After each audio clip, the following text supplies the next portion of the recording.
Oi,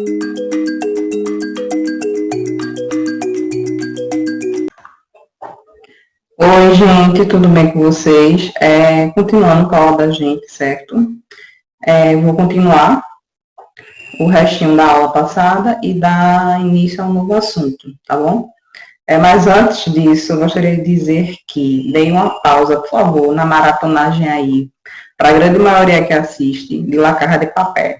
Pelo amor de Deus, gente, dá uma pausinha aí na maratona, tá? Para estar se dedicando um tempinho a ver a videoaula que a gente preparou, o curso preparou, tá certo?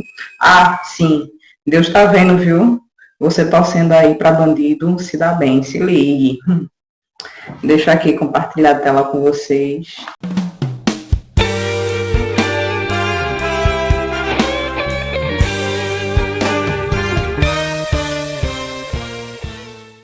Bom, na aula passada, a gente falou um pouquinho sobre recursos humanos, departamento pessoal. A gente relatou um pouco também sobre as áreas que a gente ia estudar no curso, um pouco sobre o mercado de trabalho, tá bom? E eu fiquei devendo justamente o final da aula passada, tá? Se vocês estranharem algum grito de criança, é a minha vizinha aqui. Então, por favor, finja que não estou escutando, pelo amor de Deus. Certo? Vê só. Bem, qual a diferença entre recursos humanos e departamento pessoal? Vê só, por muito tempo, gente, dentro das indústrias, eu não sei se vocês se lembram que eu falei um pouco lá no início do módulo de administração, sobre Taylor, sobre Fayol, um pouco sobre a Revolução Industrial, certo? Então, departamento pessoal e recursos humanos, por muito tempo, as pessoas pensavam que eram a mesma coisa. Porque, se trata de pessoas, então, obviamente, vai ser a mesma coisa. Tanto é que tem empresas ainda que o setor de departamento pessoal, para ele é tudo conjunto.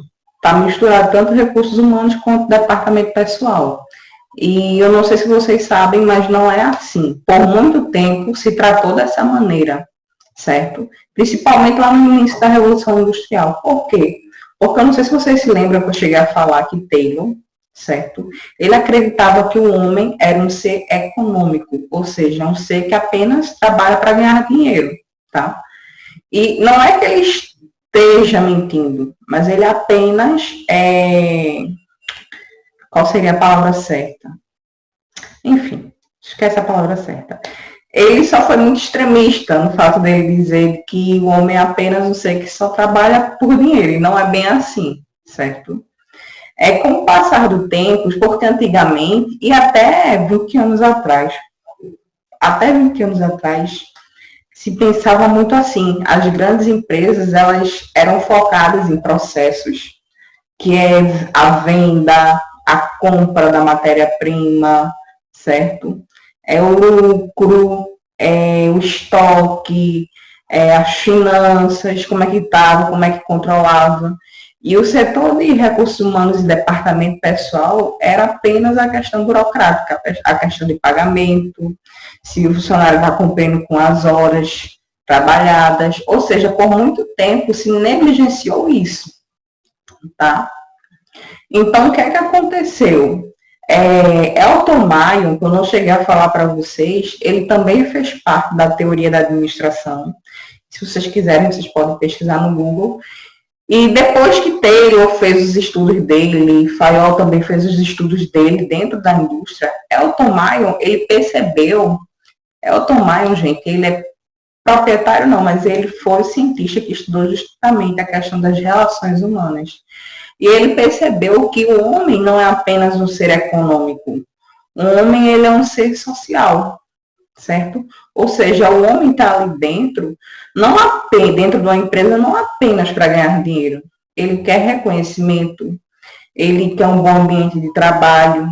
Então, através dos experimentos que Elton Mayo fez, ele percebeu que muitas daquelas pessoas que estavam ali no chão de fábrica, como era chamado, muitas daquelas pessoas, quando o ambiente de trabalho a qual elas estavam operando não colaborava, a produtividade daquelas pessoas eram baixas. Ele percebeu isso através de luzes. Quando a indústria no chão de fábrica reduzia a quantidade de luzes ali, a produtividade daqueles operadores era baixa. E quanto mais luz oferecia, a produtividade aumentava. Ou seja, o homem para produzir o resultado que a empresa quer, ele não depende apenas do patrão pagar, ele precisa de boas condições de trabalho, tá? Ele precisa ser reconhecido. As empresas precisam entender que o homem é um ser social, que ele não visa apenas o dinheiro, mas está ali justamente para ter as relações humanas também. Ou seja, baseado nisso, hoje não. Hoje as grandes empresas, principalmente, elas já trabalham com os dois setores diferentes. Embora ambos se relacionem ao fator pessoas, e embora ambos façam parte da gestão de pessoas, ambos eles precisam ser vistos de formas diferentes, tá? Por quê? Porque o departamento pessoal é um setor que é visto mais burocrático. O departamento pessoal, ele é responsável pela burocracia do trabalhador dentro da empresa. Diferentemente, por exemplo, do recursos humanos, que está mais voltado para o profissionalismo dessa pessoa, para o desenvolvimento dessa pessoa, certo? Para o plano de carreira dela, para o ambiente de trabalho, ou seja, está voltado mais para a questão do fator psicológico, certo? Diferentemente do departamento pessoal, ele é burocrático. Leis trabalhistas, departamento pessoal. Carga horária trabalhada, departamento pessoal. Processo que o trabalhador meteu com o empregador, para a empresa, departamento pessoal. E se você for ver, engraçado é que um advogado, ele se envolve justamente nessas questões. Mas eu pensava que gestão de pessoas era apenas para administrador, psicólogo, não. O próprio advogado em si, ele entra muito nessas questões de pessoas. E essas questões de pessoas estão voltadas para o departamento pessoal. Aí você vai dizer, professora, então quer dizer que toda empresa, ela precisa ter dois setores separados? É importante que sim.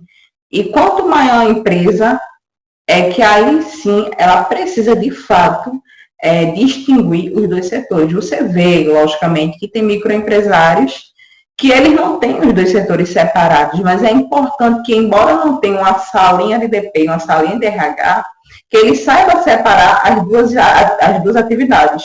E, se possível for, colocar duas pessoas diferentes para cuidar de ambas. Mas aí também vai depender de recursos financeiros, da portabilidade da empresa, se a empresa suporta, certo?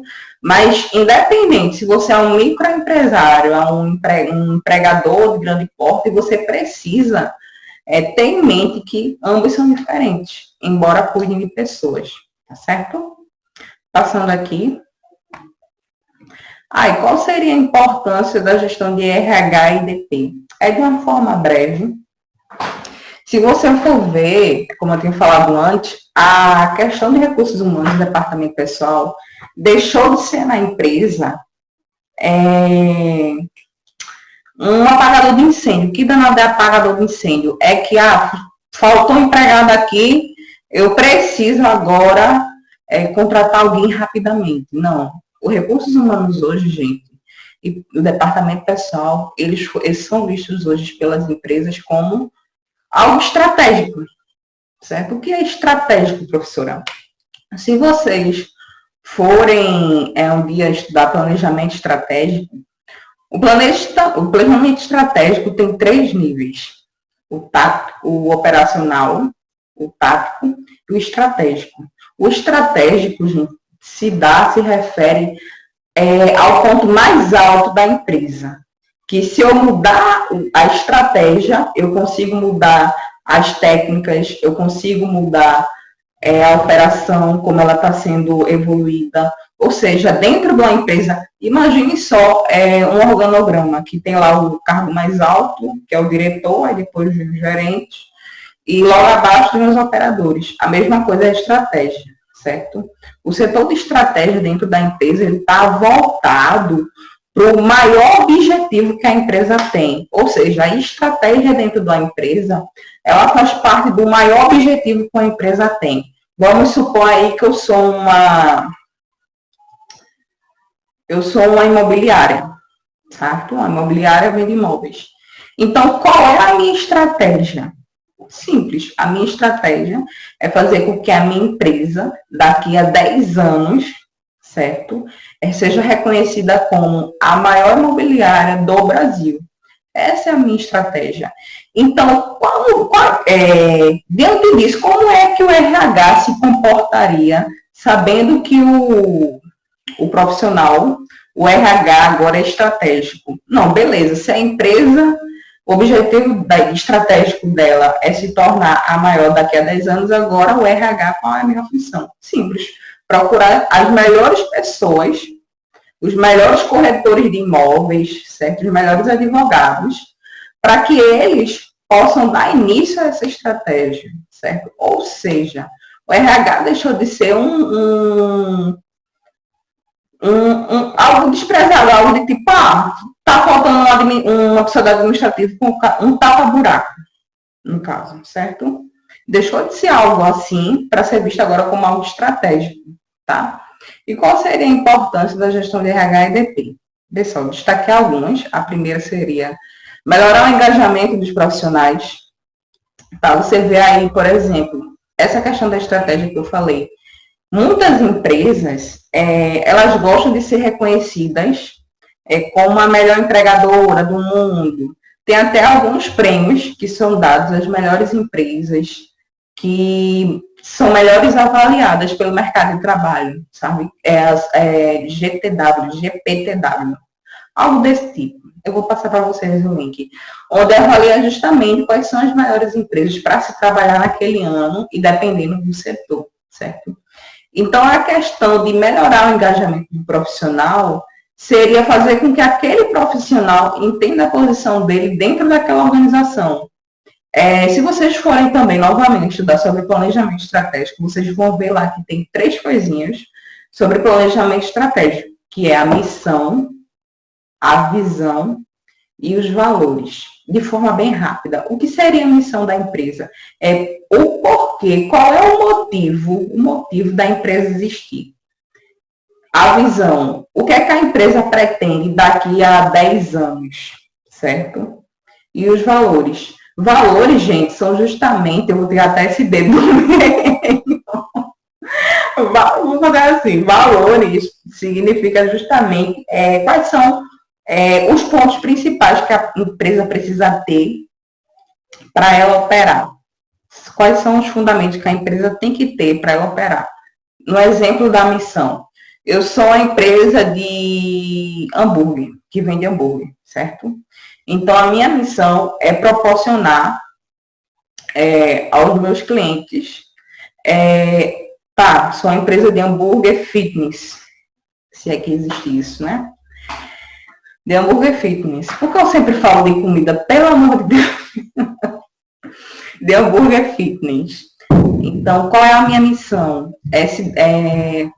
Oferecer aos meus clientes, certo? Um hambúrguer saudável, um hambúrguer que, além de ser gostoso, também é saudável e não vai comprometer a saúde desse meu cliente. Essa é a minha missão, é minha razão de existir. É oferecer aos meus clientes uma sensação gostosa, deliciosa, mas ao mesmo tempo que não comprometa a saúde dele, certo? E a gente sabe que é mentira, né? Um exemplo. E qual seria a minha visão como hamburgueria fitness? Me tornar, daqui a 5 anos, é uma visão minha, me tornar daqui a 5 anos a hamburgueria fitness que mais emprega pessoas aqui no Nordeste. Essa é a minha visão. E quais são os meus valores? O que é que eu acredito como empresa que não pode faltar? Por exemplo, um grande valor que a minha empresa tem é o desenvolvimento das pessoas. Outro grande valor que a minha empresa tem é a sustentabilidade. A gente acredita aqui que sem a sustentabilidade da nossa empresa, a nossa empresa deixa de existir. Ou seja, deixa de exercer a missão que ela tinha. Outro valor aqui é o cliente, em primeiro lugar, é um valor dessa empresa, certo? Ou seja, valores é tudo aquilo que a empresa acredita, ética, é um valor, responsabilidade social é um valor. Tudo aquilo que a empresa acredita como sendo importante e que faz parte da missão dela. Ah, professora, o que é que tem a ver com o engajamento dos profissionais? Ou seja, se vocês forem ver, não todas, mas uma boa parte das empresas, elas, toda palestra, todo treinamento que ela visa dar ao empregado dela, ela sempre bate forte na questão de, olha, vocês precisam entender para que vocês estão aqui. Vocês precisam entender qual é a missão da empresa. A missão da empresa não diz respeito apenas ao dono. A missão da empresa vai ser todos nós, todos os empregados, que vamos executar. Porque a missão da empresa, e para que a gente possa atingir a visão dela, que é empregar, ser a maior empregadora, ser a maior hamburgueria empregadora do Nordeste, só depende das pessoas. Ou seja, engajar os profissionais é justamente isso, fazer que eles entendam o papel dele dentro daquela organização, qual o papel dele estratégico, que é justamente fazer a missão da empresa de fato ser executada e também fazer com que a empresa atinja a visão dela, mas fazer também com que aquele funcionário use os valores que a empresa determinou, certo? Ou seja, resumindo, vestir a camisa da empresa, é entender o porquê daquela empresa existir, certo? Próximo, é desenvolver talentos. Gente, muitas empresas, infelizmente, ainda tem empregadores que têm aquela questão da mente fechada, né? Que é só contrato, se só tiver com 10 anos de experiência e pronto, não quero saber. Mas hoje sim, já se tem uma abertura para profissionais que não têm. Por exemplo, eu vou mexer com análise de dados, mas eu não tenho nenhum conhecimento sobre Excel. E agora, o que é que eu faço? Ainda assim, muitos empregadores, eles dão chances para essas pessoas. Ou seja, eles preferem pegar uma pessoa que tenha o perfil da empresa, embora ela não tenha o certo conhecimento que aquela vaga tem. Ou seja, desenvolver talentos é fazer com que a competência e o desafio estejam alinhados, certo? Por exemplo, o que danado é isso, prof? Por que desenvolver talentos é importante? O que é competência? É aquilo que aquela pessoa ela faz de fato. E qual é o desafio? É aquilo que a empresa propôs. Por exemplo, o meu desafio é gerir 20 pessoas no setor de compras. Esse é o desafio da empresa. Eu preciso de uma pessoa que tenha competência para gerir 20 pessoas no meu setor de compra. Se eu procurar dentro da empresa, eu preciso procurar dentro da empresa uma pessoa que tenha o mesmo nível de competência para o mesmo nível de desafio, certo?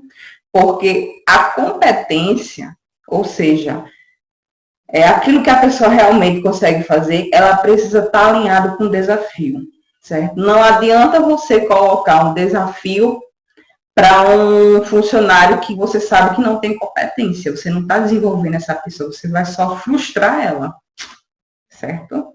Da mesma forma também que não adianta você colocar um funcionário que você sabe que ele é altamente competente e dar a ele um desafio baixo, porque dessa forma ele vai se sentir desvalorizado.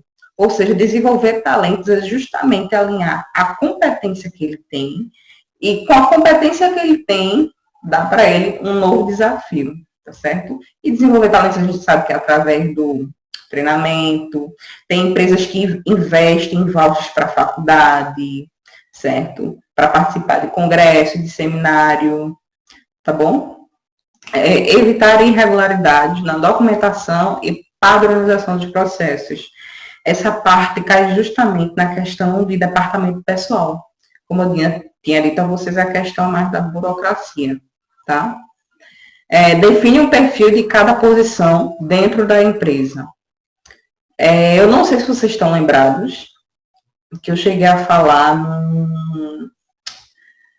também no modo de administração, que não adianta a empresa ter um cargo e não saber o perfil que ela deseja naquele cargo, tá? Então, a empresa, tem empresas, e isso é muito importante até também para a ISO. ISO a gente sabe que é uma norma, certo? E está muito voltada para a qualidade, que tem a questão de auditoria, de fazer auditoria nas empresas. Então, as grandes empresas, principalmente, elas precisam ter muito definidas qual é o perfil para cada cargo e quais são os requisitos, quais são as atividades que ela precisa. Por exemplo, eu tenho uma vaga para teleatendente. Qual é o perfil dessa pessoa? Ela precisa ser proativa, dinâmica, líder? Qual é o perfil? E outro, quais são os requisitos? Precisa ter experiência em vendas? Precisa ter algum curso em vendas? Ou seja, as grandes empresas, elas têm muito bem isso alinhado, porque se um dia a auditoria da ISO for bater e ela não ter isso documentado, ela acaba não conseguindo tirar o certificado de ISO, certo? Promove a responsabilidade social. O que seria responsabilidade social? Responsabilidade social é uma coisa que todo ser humano devia ter. Todos nós. É saber que a gente é um ser local, certo? A gente é um fator de transformação da sociedade. E a empresa como um todo, ela não pode apenas visar o lucro. Quer ver um exemplo de responsabilidade social? Se você for ali no Shopping Recife, você vai ver que o Shopping Recife, por mais que ele lucre, ele tem uma forma de devolver para a sociedade algum valor, certo? Poder contribuir para a sociedade de alguma forma. E aí o Shopping Recife tem um Instituto alguma coisa Recife, que eu já cheguei a dar uma palestra lá, que é justamente onde é um instituto de formação de jovens aprendizes, onde o shopping faz uma parceria com as lojas, certo? E através desse instituto, o shopping Recife paga professores para ministrar aulas, e esses jovens, depois eles vão fazem estágio, jovem aprendiz, justamente nessas lojas que tem convênio com o shopping. Ou seja, fazer com que você, certo, funcionário, tenha a responsabilidade social que a empresa tem, certo? Fazer com que você veja que a empresa não está ali apenas para promover o lucro. Tem empresas que chegam ao Dia das Crianças. A gente sabe também que a questão da responsabilidade social não é apenas ajudar a sociedade em si. A gente sabe também que tem aquele cunho da mídia, né? O foco da mídia, a intenção de fazer com que a mídia veja que eles se preocupam com a sustentabilidade, que nem a Natura, né? A Natura mesmo, ela tanto produz produtos num potinho, quanto também tem produtos relacionados ao refil, né? Que é menos degradável. Né? Então, essa responsabilidade social também é sustentável que a Natura tem. Outro, alinham os objetivos da empresa com o do empregado. Gente, vê só.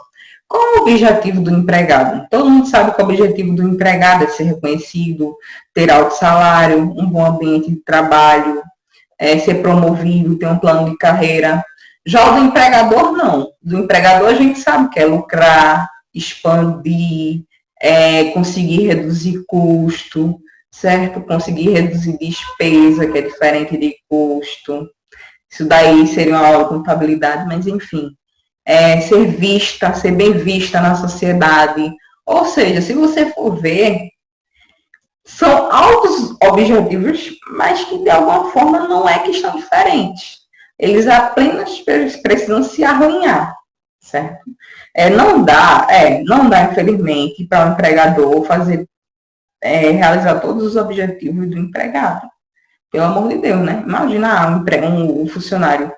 Não, eu tenho o objetivo de ter um dia de folga a cada mês, sem motivo nenhum. Pelo amor de Deus. Ou seja, saber que, embora o empregador tenha objetivos elevados e o funcionário também, é tentar alinhar, pegar o máximo de cada um, certo?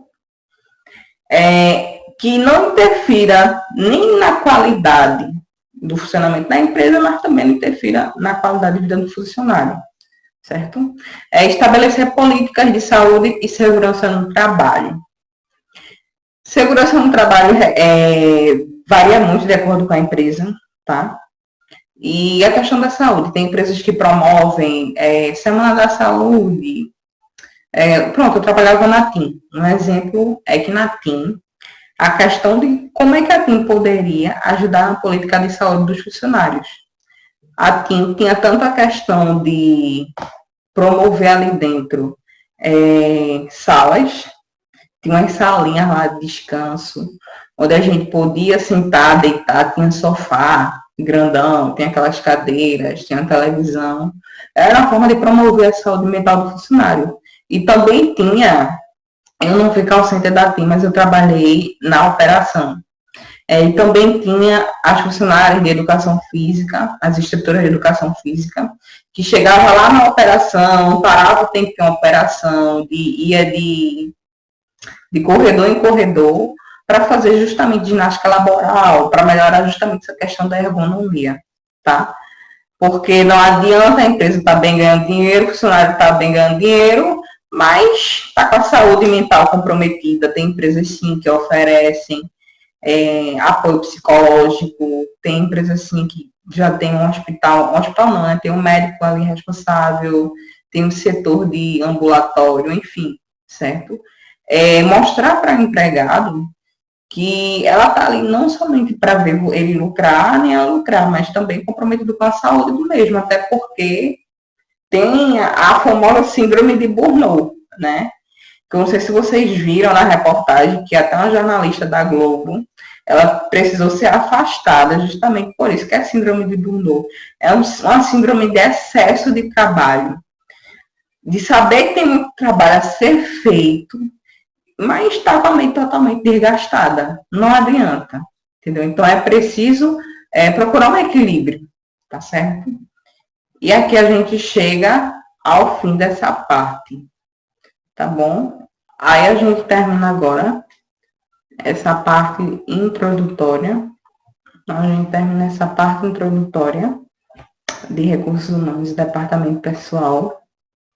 E agora a gente entra para a próxima parte, que é justamente recrutamento e seleção. Novamente, eu volto a falar que no módulo de recrutamento e seleção, que eu dei brevemente no módulo de recrutamento, no módulo da administração, que eu falei um pouco sobre recrutamento e seleção, falei brevemente sobre as etapas. Eu vou falar algumas coisas aqui que vocês já viram, certo? Só vou fortalecer. Por quê? Porque essa aula vai ser sobre recrutamento e seleção, que são justamente a questão das etapas. Tá ok? Bora lá. O que é recrutamento? O que é recrutamento? O recrutamento pode ser definido como a busca de um conjunto de candidatos com conhecimentos, habilidades e experiências esperados por uma organização. O objetivo do recrutamento é captar candidatos suficientes para ter maior probabilidade de encontrar o talento adequado durante a seleção, né? Você ficar lendo slide. Mas bora lá. Versão. O que é que um recrutamento ele busca do candidato?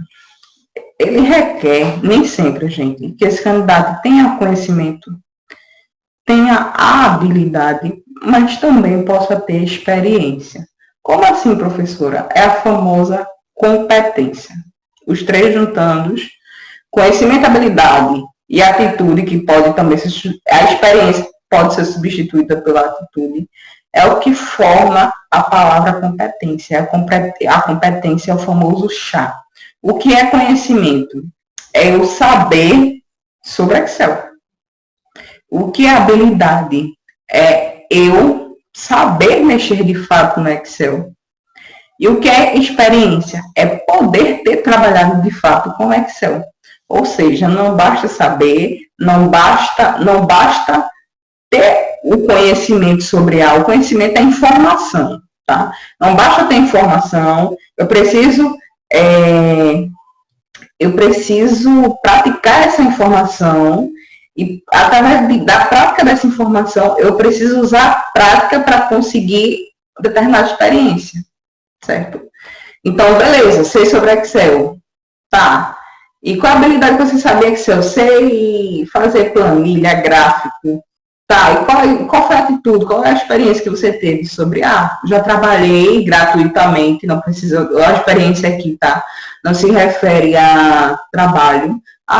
Eu utilizei o Excel na faculdade para apresentar um trabalho, ou utilizo o Excel no trabalho voluntário, que eu precisava fazer algum tipo de planilha, tá bom? Então, o recrutamento ele vem com esse objetivo, tentar procurar essas três características no futuro funcionário. Gente, o recrutamento não é seleção. O recrutamento é apenas para chamar, tá? O recrutamento é apenas para chamar aquela pessoa, para dizer, olha, estamos aqui, estamos com essa vaga, venha participar. Se vocês tiverem curiosidade, certo? Tem vários sites, Gup, Campanha de Talentos, Matchbox, que eles são empresas que são contratadas por outras empresas para estar fazendo seleção de grandes cargos. E uma coisa que eu acho interessante é que essas empresas, elas são diferentes de qualquer outra que recruta. Por quê? Porque ela faz despertar naquele futuro candidato que aquela ali é a empresa ideal. Estou suando aqui de calor, eu precisei desligar o vento. Que aquela empresa ali é a ideal para ele. Elas fazem aquela vaga se tornar atrativa para o candidato. Vários processos aí de trainee, de estágio que você vê, vem a ser o mais novo talento da nossa empresa. Desperta muito, certo?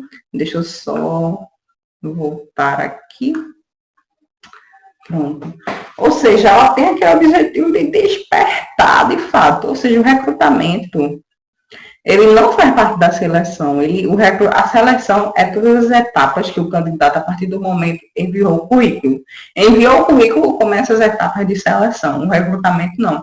Ele é apenas para chamar, tá? E o objetivo do recrutamento é captar candidatos suficientes para ter maior probabilidade de encontrar o talento adequado durante a seleção. Aí daí, falei bem rápido, falei sim. Aí daí começa justamente a questão do filtro. Que é o filtro? É que no recrutamento, muitas pessoas enviam currículo. Mas aí, essa quantidade de pessoas vai se afunilando.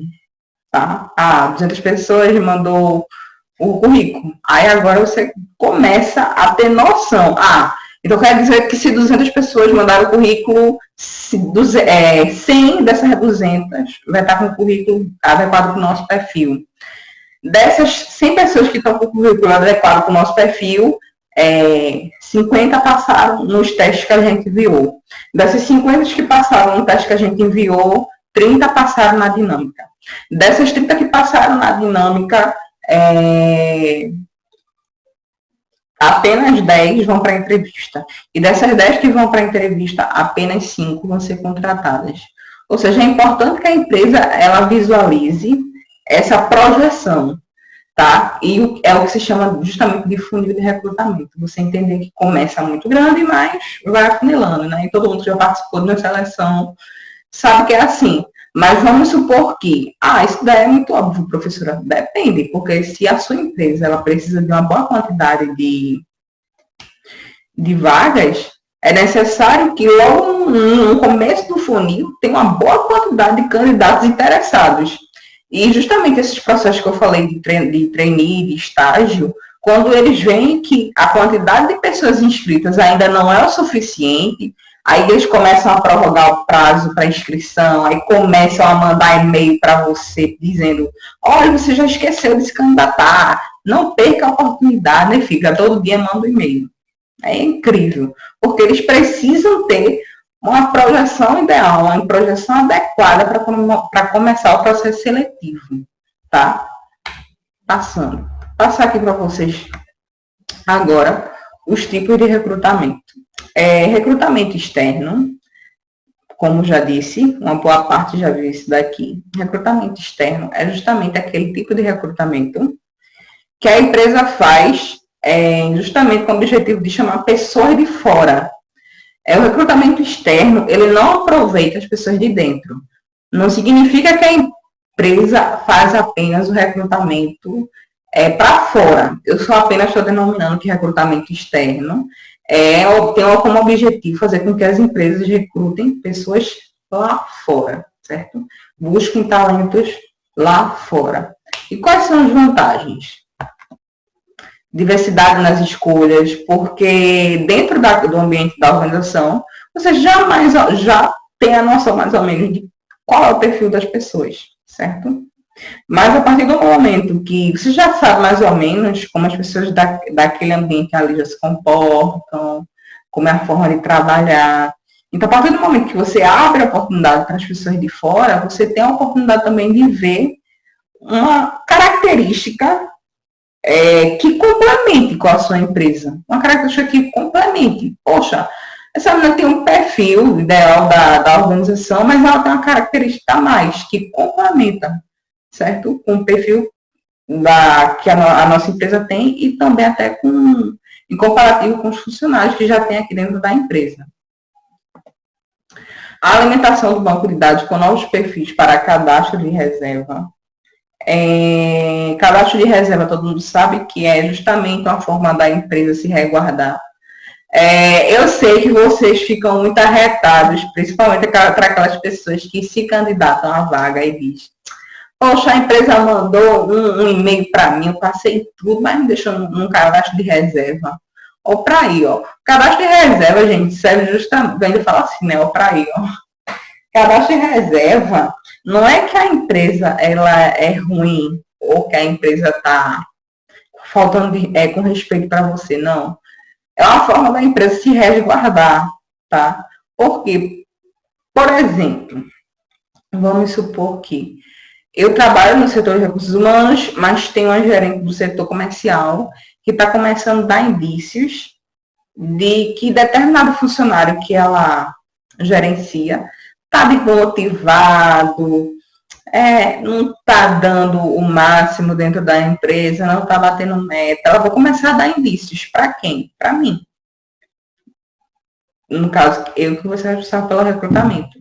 Diante disso, o funcionário ele ainda não foi demitido, certo? Mas diante das observações que já tem, que a gestora dele já viu, ele é passivo de demissão, mas ainda continua lá. Ou seja, eu como recrutadora, sabendo que o setor de vendas é o setor que coloca dinheiro para dentro da empresa, eu não posso esperar ele ser demitido, pelo amor de Deus, né? Então, o que é que eu vou fazer? Antes que isso aconteça, ou que essa probabilidade de fato aconteça, eu preciso prever, ou seja, eu preciso recrutar antes, tá? Então, beleza, eu recrutei, achei pessoas ideais, com perfis ideais, agora entrar para o cadastro de reserva. É não perder aquela pessoa.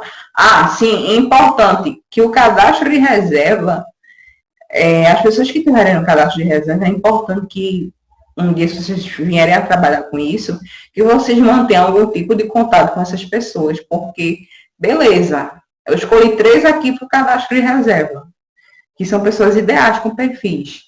Não subestime achando que só porque a pessoa está procurando emprego, que ela vai estar sujeita a você esperando aquela vaga eterna, não, ela vai procurar outras. Então, é importante que a empresa mantenha essa comunicação com o candidato.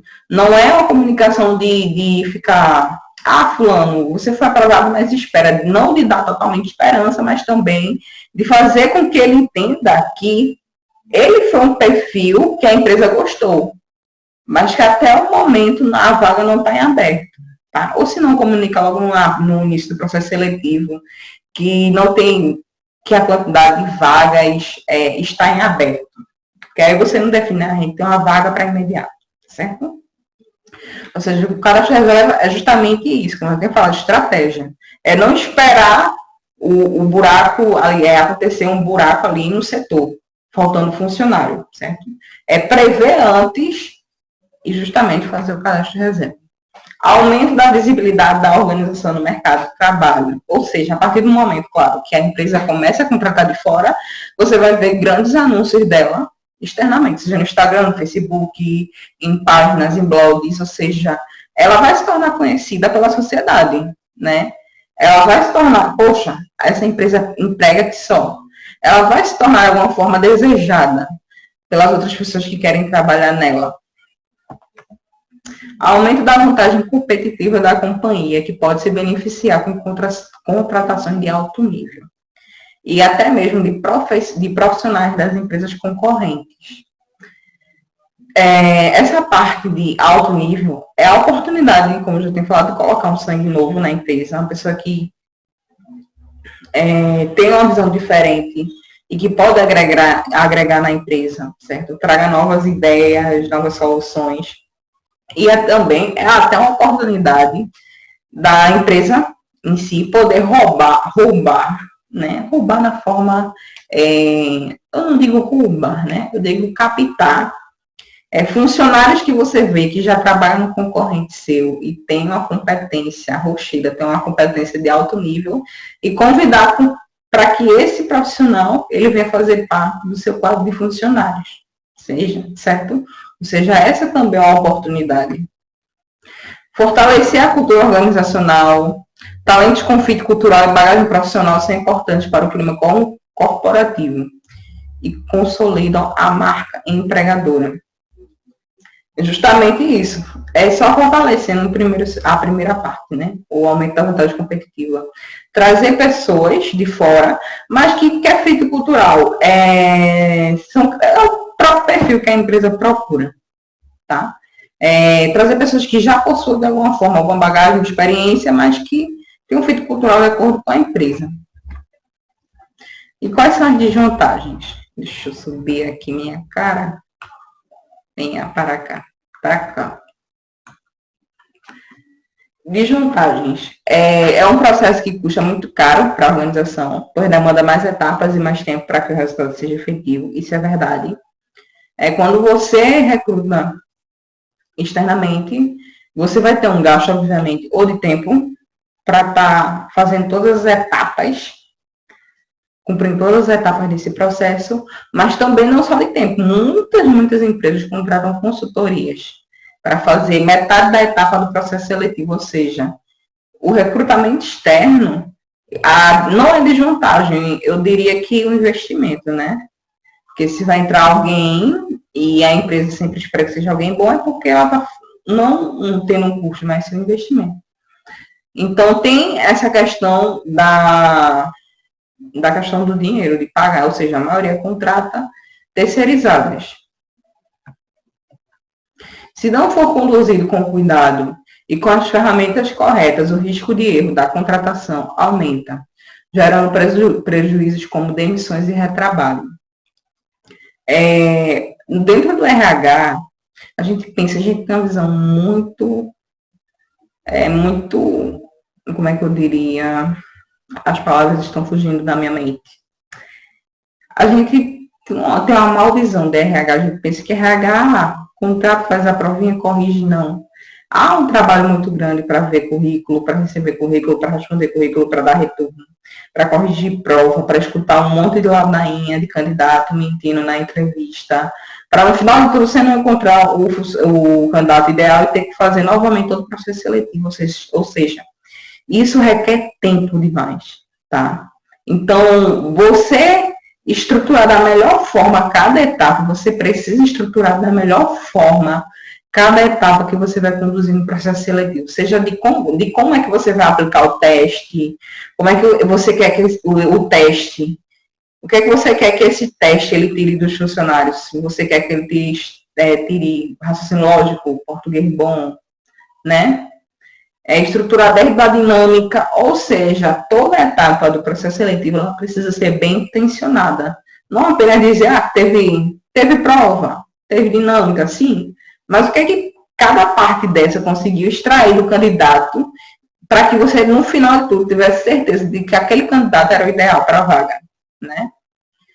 Fora também que ainda você corre o risco de não ter sido o candidato ideal, você contratou, você acaba um pouco se queimando para a diretoria, logicamente, você faz com que esse funcionário, a gente gaste tempo para treinar esse funcionário na empresa, e ele não vai dar retorno, ainda tem esse perigo, certo?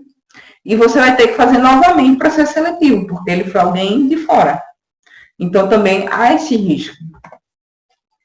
Caso a empresa não preze pela comunicação interna com qualidade e transparência, os colaboradores tendem a ficar desmotivados devido a novas contratações. Quando você tende a recrutar alguém de fora, logicamente você vai causar, e dependendo da vaga para a qual você está contratando essa pessoa, vamos supor que você contratou alguém, aconteceu isso, depois eu trago um exemplo. Você vai contratar alguém para o cargo de gerente. Só que tem uma pessoa que é supervisora na sua empresa, e você vai contratar essa pessoa para um cargo de gerente comercial, quando na sua empresa tem uma pessoa que é supervisora comercial e já está lá há 10 anos. Aí a pessoa que é supervisora comercial, logicamente, como eu já tinha falado antes, ela tem o objetivo de crescer na empresa, óbvio, né? Então, quando acontece isso, gente, eu estou aqui há 10 anos como supervisora, eu estava esperando uma promoção, e essa promoção não vai ocorrer, e agora eu estou sabendo que vai ter um recrutamento justamente para colocar uma pessoa na vaga de gerência, que era a vaga que eu pretendia entrar. Como é que você acha que o profissional ele vai reagir? Ele vai reagir péssimo, ele vai agir pessimamente, entendeu? Ele não vai gostar, então é importante que o recrutador, não somente o recrutador, a pessoa que está acima daquela pessoa, daquele supervisor, informe isso para ela, informe o motivo dela não poder, nesse momento, estar ocupando aquele cargo, informe o que é que ela precisa melhorar para estar podendo se desenvolver dentro da organização.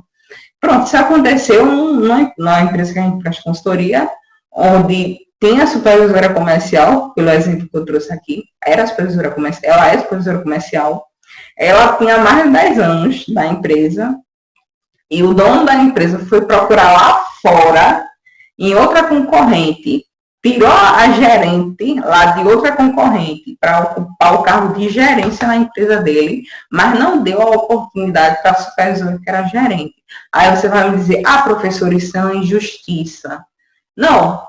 Se lembra daquela questão de competência e desafio? Talvez a supervisora, embora muitos anos de empresa, ela não tivesse a competência necessária para assumir o desafio.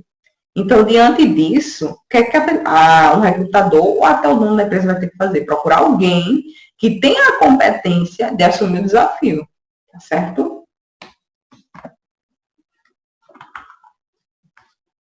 Venha para cá.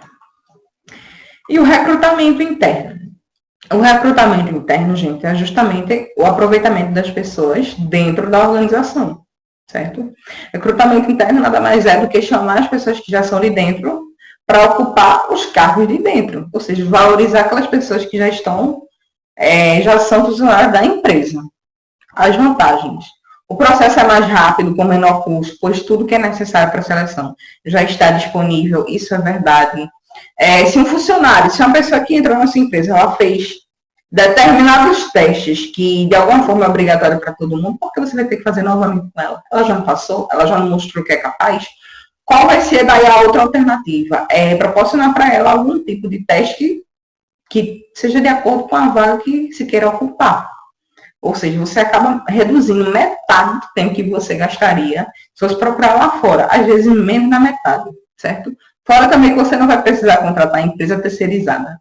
Não vai precisar contratar consultoria, né? Não há necessidade.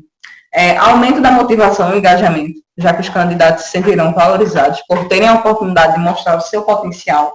Sim. A partir do momento que você abre a oportunidade para dentro da empresa, você faz acreditar que ali dentro daquela organização tem sim pessoas capazes de ocupar aquele cargo, certo? E também você faz acreditar que vale a pena se esforçar independente da vaga, independente do setor onde você está. Vale a pena, sim, suar a camisa, vale a pena se esforçar, porque de algum fato a gente tem um reconhecimento.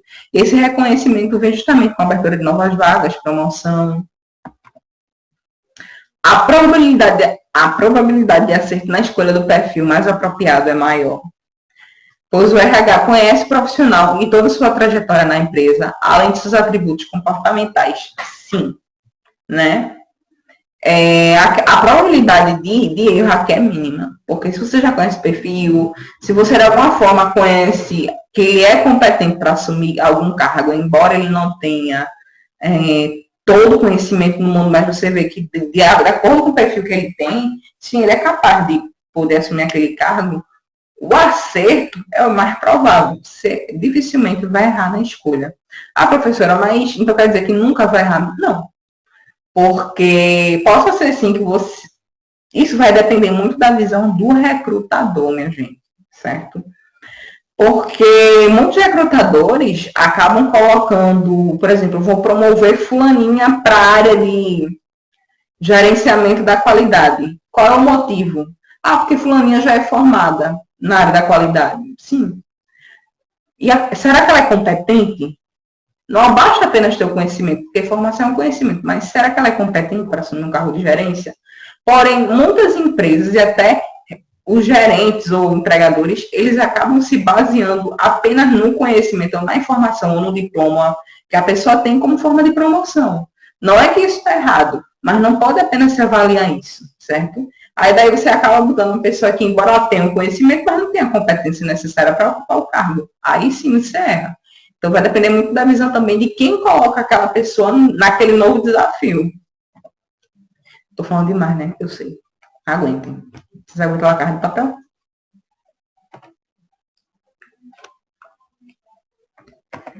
Desvantagens. Se não houver um planejamento eficiente, a vaga preenchida dará lugar a uma nova em outro setor. Isso é verdade. Por exemplo, você abre uma vaga no setor de compras, mas vai fazer um buraco no setor de vendas. Ou seja, você vai tirar uma pessoa do setor de vendas, promover ela para o lugar de compra, mas vai deixar um buraco lá.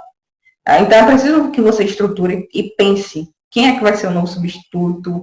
Ah, mas se eu botar um substituto no setor de vendas, eu vou ter que deixar um buraco em outro canto. Sim, mas aí você vai ter que analisar todo o quadro da empresa. Porque, por exemplo, tem setores que podem estar abarrotados de pessoas, mas que não tem aquela necessidade de que está com aquela quantidade toda de pessoas. Então, você pode estar realocando essa pessoa, dando a oportunidade dela poder se desenvolver em outro setor. Então, é preciso estudar todos os setores dentro da empresa. Os gestores dos demais setores podem ficar desconfortados em ter que liberar um profissional de sua equipe para participar do processo. Sim, dentro de uma organização, e se ela for grande, tem justamente essas guerras de gestores. Tipo, gestor do administrativo, gestor de compras. Aí, eu sou gerente de compras, eu tenho um profissional que eu amo de paixão, que é super competente, mas esse profissional ele quer crescer na empresa e abriu justamente uma vaga muito melhor da que ele está aqui agora no setor de comercial. Só que eu não quero liberar ele para o comercial. Então, a rixa com o comercial, eu vou liberar ele para o comercial. Né? Então, acaba o gerente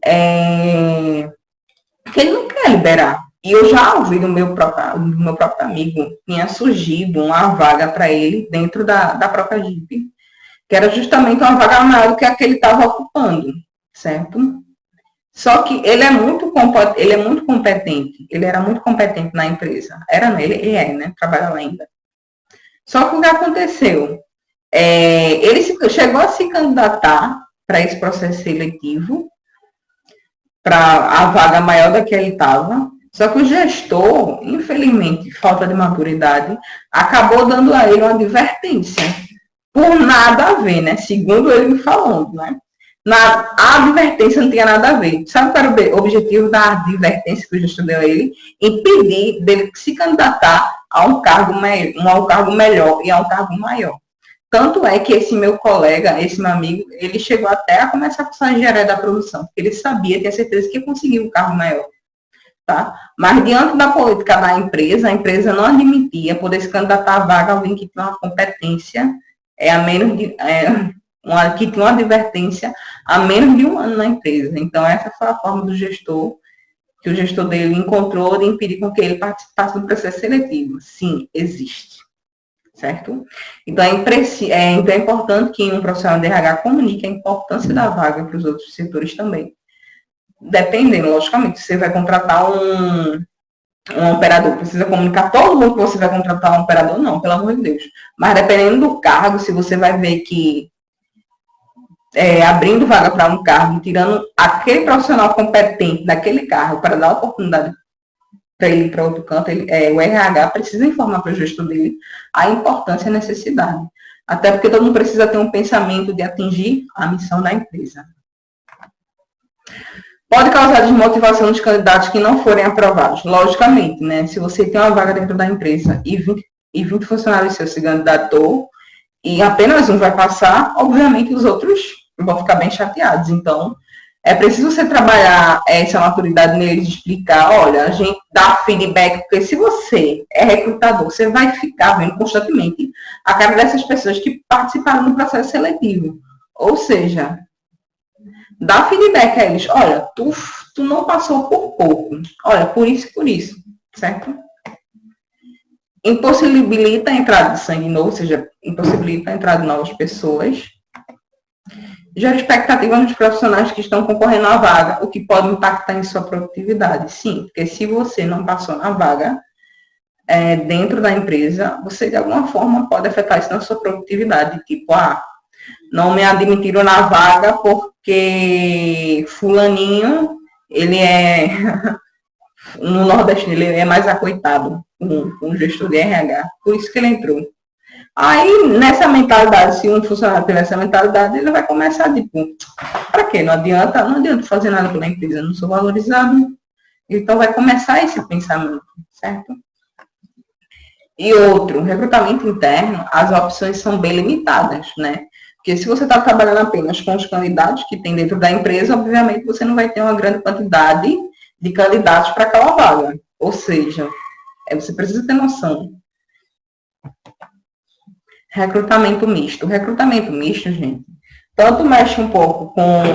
Tanto as empresas podem estar contratando quem é de fora quanto é de dentro para uma determinada vaga, certo? Por exemplo, eu tenho 2 vagas para auxiliar de serviços gerais. Não, auxiliar de serviços gerais, não. 2 vagas para motorista. Ó, não falei auxiliar de serviços gerais com preconceito, não, tá? Pelo amor de Deus.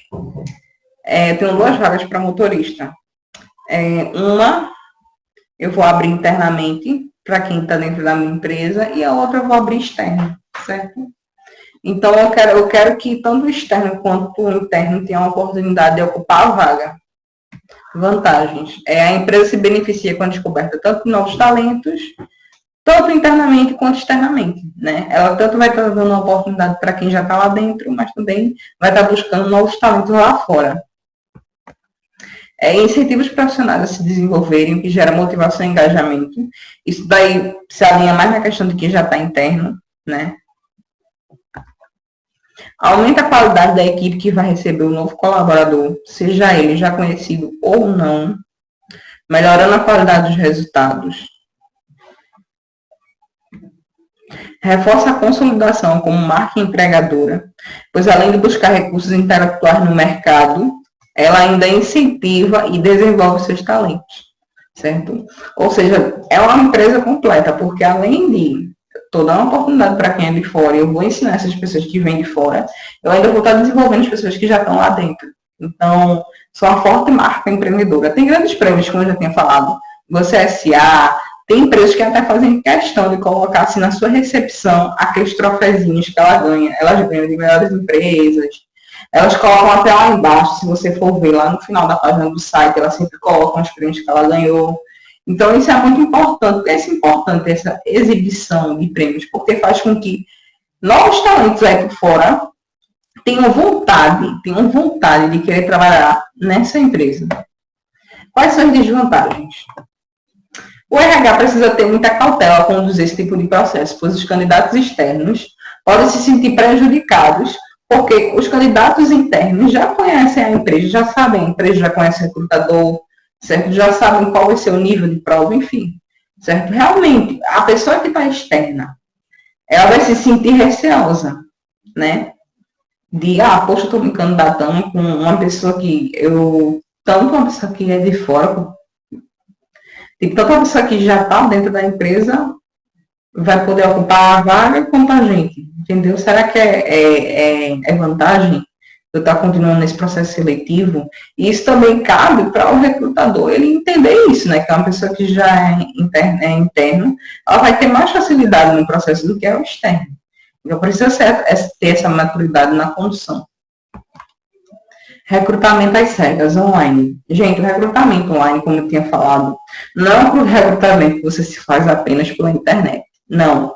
É um recrutamento que eu digo, não pela internet, que eu digo não é apenas de divulgar vaga na internet. Não tem nada a ver isso. O recrutamento online ele vai além disso. O recrutamento online hoje se refere a fazer entrevista online, se refere a fazer dinâmicas online, se refere a fazer provas online, ou seja, muitas empresas, elas poderiam sim fazer essas etapas do processo seletivo presencialmente, mas com o objetivo de reduzir custo, com o objetivo de até reduzir tempo, muitas acabam preferindo pelo online. Tipo, eu mando uma prova, por exemplo, eu mando 2 testes, um de raciocínio lógico e português, para 1.000 pessoas ao mesmo tempo. Ou seja, eu vou dar até amanhã para elas responderem. Ou seja, vou ter 1.000 pessoas respondendo as provas. Se eu vou fazer isso presencialmente, será que na sala vai caber 1.000 pessoas? Lógico que não. Então, quantas vezes eu teria que fazer essa etapa de aplicação de prova para que eu conseguisse chegar a uma quantidade de 1.000 pessoas? Eu ia ter que, tipo, utilizar, por exemplo, a semana toda só para aplicar a prova. Quando um simples clique de mandar a prova online, eu já poderia adiantar muita parte desse processo seletivo. Então, o recrutamento online vem justamente com esse objetivo de acelerar o processo de contratação, tá certo? O que é o recrutamento às cegas? Gente, o recrutamento às cegas, o online, nem todo online é às cegas, tá bom? Por quê? O recrutamento às cegas é um modo diferente hoje que algumas organizações, eu digo algumas porque poucas adotam ainda esse modelo. É porque, por muito tempo, os recrutadores, eles acabam influenciando no processo seletivo. Tem pessoas, sim, que são competentes, tem pessoas que você vê que se desenvolvem, falam bem, mas porque ela é negra, ou porque ela é baixinha, ou porque ela é gordinha, ou porque ela aparenta ser pobre, certo? Ela acaba não sendo contratada, certo? Você acaba utilizando essa desculpa o recrutamento às cegas, mas justamente com esse objetivo de tirar o julgamento sobre o recrutamento. As empresas, elas não querem saber o físico da pessoa. Elas querem saber quem é o candidato, qual é a competência que esse candidato tem.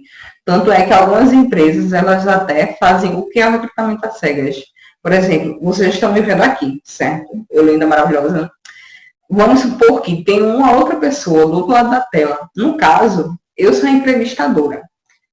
E vai estar do outro lado da tela uma pessoa que, quando ela for falar comigo, eu for entrevistar ela, a voz precisa estar diferente. Para que eu também, pela voz dela, eu não possa julgar ela, entendeu? A imagem dela vai estar distorcida, impedindo com que o meu julgamento sobre a imagem dela venha interferir num processo seletivo.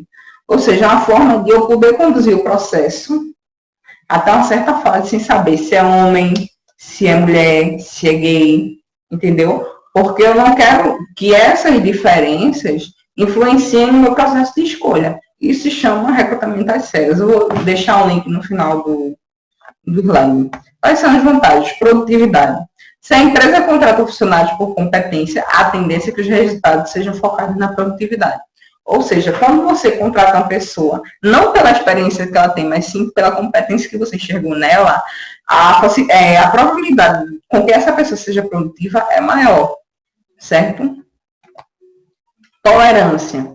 Sem características pessoais e preferenciais, os funcionários tendem a conviver mais harmoniosamente, sem conceitos e críticas. Ou seja, não só o RH, mas a empresa em si, saber lidar com as adversidades, saber tolerar, certo? Muitas empresas já estão, a McKinsey, que é uma empresa muito grande de consultoria, tem o setor voltado, tem muito engajamento para as mulheres dentro da área de negócio, muito engajamento para a área de mulheres na área de tecnologia, muito engajamento para o LGBTs, engajamento para as pessoas negras dentro de cargos executivos. Ou seja, é a gente entender o recrutamento às cegas e também online com o objetivo de quebrar paradigmas. Não, essa pessoa é capaz. Diversidade, como eu já tinha falado. Atitude de ódio contra a raça, com a orientação sexual, a idade, a religião, são abominadas no ambiente de trabalho. Por isso, a tendência é que o respeito seja o carro-chefe rotineiro. E quais são as desvantagens? A primeira é parcialidade do recrutador. Como pré-julgamento é inerente ao ser humano, sim, todo mundo julga, independente. É preciso que o recrutador tenha cuidado para não tentar burlar o processo e fazer considerações pessoais. É preciso que o recrutador ele tenha maturidade, ele tenha sabedoria, ele leva a sério esse tipo de recrutamento, porque muitas vezes, na curiosidade, por exemplo, eu entrevistei uma pessoa do outro lado, e eu não estou conseguindo ver a imagem dela, porque a imagem dela está toda embaçada. Eu apenas estou conseguindo ouvir a voz, está distorcida. Mas ela está me respondendo todas as perguntas que eu estou fazendo para ela. Sim, eu vou ter uma curiosidade de saber como é que essa pessoa é fisicamente. Mas será que realmente que todos os recrutadores estão dispostos a de fato seguir esse procedimento? Porque gera uma curiosidade, tipo, não, quero saber de fato quem é essa pessoa, mas se eu souber de fato quem é essa pessoa fisicamente, será que isso de algum modo não vai influenciar na contratação dela? Talvez. Risco de choque cultural, caso os demais funcionários não estiverem preparados para as mudanças.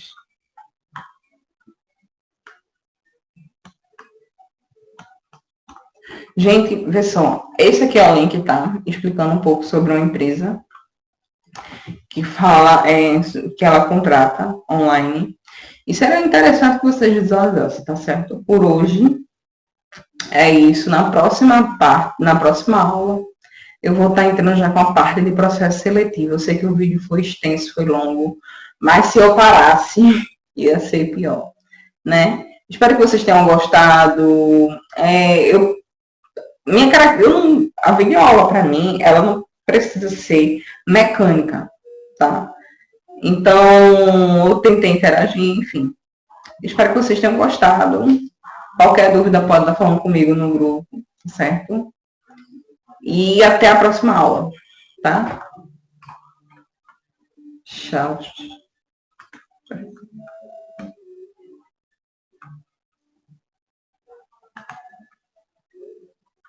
Deixa eu só sair aqui. Ah, sim.